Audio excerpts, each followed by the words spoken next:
Hello ನಮಸ್ತೆ. Vijayashree story ಚಾನಲ್ಗೆ ಸ್ವಾಗತ.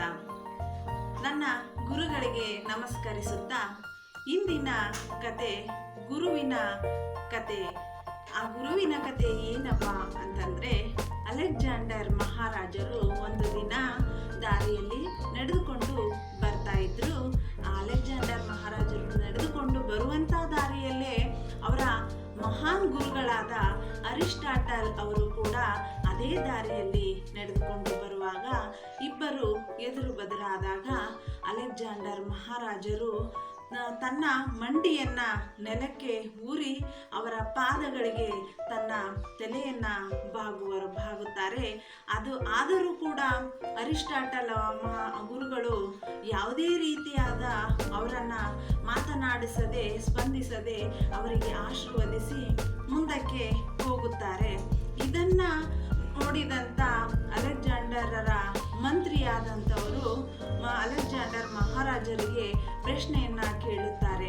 ಏನಪ್ಪ ಆ ಪ್ರಶ್ನೆ ಅಂತಂದ್ರೆ, ಆ ಮಂತ್ರಿಗಳು ಕೇಳುವಂಥ ಪ್ರಶ್ನೆ ಯಾವುದು ಅಂತಂದರೆ, ಅಲ್ಲಿ ಮಹಾರಾಜರಿಗೆ ಏನಂತ ಹೇಳ್ತಾರೆ ಅಂದರೆ, ಮಂತ್ರಿಗಳು, ಗುರುಗಳೇ, ಯಾಕೆ ನೀವು ಆ ಒಂದು ಗುರುಗಳಿಗೆ ಗೌರವಿಸಿದ್ರಿ?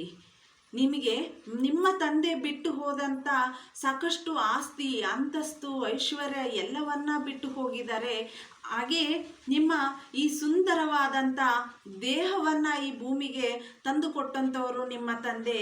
ನಿಮ್ಮ ಆಸ್ತಿ ಐಶ್ವರ್ಯವನ್ನು ತಂದುಕೊಟ್ಟಂಥವರು, ಸಿರಿ ಸಂಪತ್ತನ್ನು ತಂದುಕೊಟ್ಟಂಥವರು ನಿಮ್ಮ ತಂದೆ. ಆದರೂ ಕೂಡ ನಿಮ್ಮ ತಂದೆಗಿಂತ ಆಗ ಒಂದು ಬಡ ಗುರು, ಅವರು ಭಿಕ್ಷುಕನಂತೆ ಇರುವಂಥ ಬಡ ಗುರುವಿಗೆ ನೀವು ತಲೆಯನ್ನು ಬಾಗಿಸಿ ಅವರಿಗೆ ಗೌರವವನ್ನು ಕೊಟ್ಟಿದ್ದೀರಿ.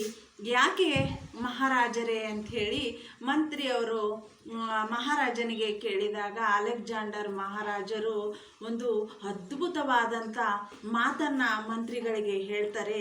ಆ ಮಾತು ಯಾವುದು ಅಂತಂದರೆ, ನನ್ನ ತಂದೆ ಸಿರಿ ಸಂಪತ್ತು ಎಲ್ಲವನ್ನ ಕೊಟ್ಟಿರಬಹುದು, ಹಾಗೆ ಈ ಭೂಮಿಗೆ ನನ್ನನ್ನು ತಂದಿರಬಹುದು, ಆದರೆ ನನ್ನ ಗುರುಗಳು ನನಗೆ ಒಂದು ಸ್ವರ್ಗಕ್ಕೆ ಏರುವಂಥ ಒಂದು ಮೇಲಕ್ಕೆ ಎತ್ತುವಂಥ ಒಂದು ಜ್ಞಾನವನ್ನು ತುಂಬಿದ್ದಾರೆ. ಹಾಗೆ ನನ್ನ ತಂದೆ ನನಗೆ ಸಿರಿ ಸಂಪತ್ತು ನಾಶವಾಗುವಂಥ ಈ ದೇಹವನ್ನು ಕೊಟ್ಟಿದ್ದಾರೆ, ಹಾಗೆ ಸಿರಿ ಸಂಪತ್ತನ್ನು ಕೊಟ್ಟಿದ್ದಾರೆ. ಆದರೆ ನನ್ನ ಮಹಾನ್ ಗುರುಗಳ ಅವರು ಅಮರ ಸಿರಿ ಮತ್ತು ದಿವ್ಯ ಜ್ಞಾನವನ್ನು ಮತ್ತು ದಿವ್ಯ ಜೀವನವನ್ನು ನನಗೆ ದಾರಿ ಎಳೆದಿದ್ದಾರೆ ನನ್ನ ಗುರುಗಳು.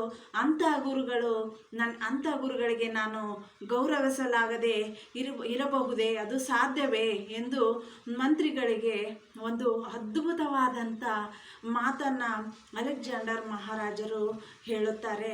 ನೋಡಿದಿರಲ್ಲ, ಎಂಥ ಒಂದು ಗುರು ಶಿಷ್ಯರ ಸಂಬಂಧ ಎಂದು ನಾವು ತಿಳಿದುಕೊಂಡಿದ್ದೇವಲ್ಲ.